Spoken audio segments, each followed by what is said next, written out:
আসসালামু আলাইকুম।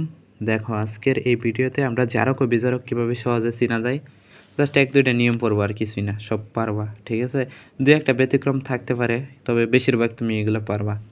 যে জারক কীভাবে বলবা, যে একটা যৌগ যে দেওয়া থাকবে ওই যৌগের ভিতরে দেখবা কয়টা মোল আছে, মোলগুলার ভিতরে পরমাণুর সংখ্যাগুলো কাউন্ট করবা। যদিও অক্সিজেনের বেশি হয়, অক্সিজেন যদি বেশি হয় তাহলে বুঝবা কি জারক। যেমন একটা উদাহরণ দিই তোমার, আর যদি কম হয় তাহলে কি বিজারক, অথবা সমান হইলেও কি বিজারক, মানে অক্সিজেন বেশি হওয়া লাগবে জারক হইতে চাইলে। যেমন তোমার একটা উদাহরণ দিই, ধরো KMnO4। দেখো কে হইলো একটা আছে, Mn একটা আছে, আর অক্সিজেন নিজে চারটা আছে। তার মানে এইখানে দুইটা আর এইখানে চারটা, কোনটা বেশি হইলো? অক্সিজেন বেশি। তার মানে এটা কি, তুমি বলো এটা কি হবে? এটা হইলো তোমার জারক। এরকম KClO3, কে একটা, Cl একটা, আর অক্সিজেন হলো তিনটা, এটাও কি একটা জারক। তারপরে এরকম হাজার হাজার উদাহরণ আছে। MnO2, Mn একটা, অক্সিজেন দুইটা, এগুলো সব কি K2Cr2O7। দেখো এইখানে দুইটা আর দুইটা চারটা, আর এইখানে O7 মানে 7টা, তার মানে এটাও কি তোমার জারক। কপার সালফেট, অক্সিজেন চারটা আর এইখানে হলো দুইটা, এটাও কি তোমার জারক।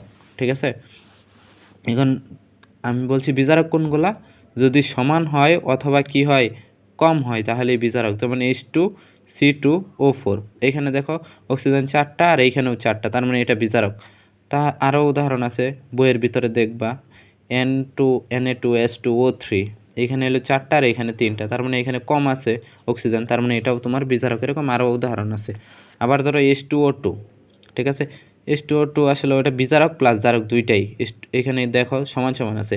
আচ্ছা, যেটা দুইটাই ওরকম যেগুলো আছে ওগুলো আমরা শর্টকাটে মনে রাখতে পারি। জারক ও বিজারক এগুলো আমরা কিভাবে শর্টকাটে মনে রাখতে পারি, একটা আমি জাস্ট একটা লাইন বলি, জাস্ট এটাই মনে রাখো, যে ওই হ্যালো সাথে ফিরবেন না। মানে তুমি একজনের ডাক দিয়ে বলতেছে ওই হ্যালো সাথে ফিরবেন না, মানে সাথে যাবেন না।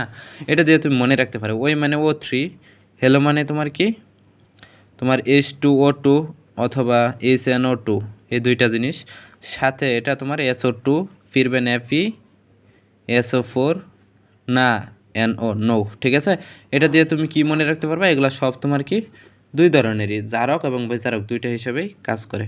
আশা করি এখন তুমি জারক বিজারক সবগুলাই পারবা, জারক এবং বিজারক যেগুলো তুমি শর্টকাটে চিনতে পারবা। এই নিয়মটা জাস্ট ফলো করলেই হবে, আর কিছু ফলো করার দরকার নেই।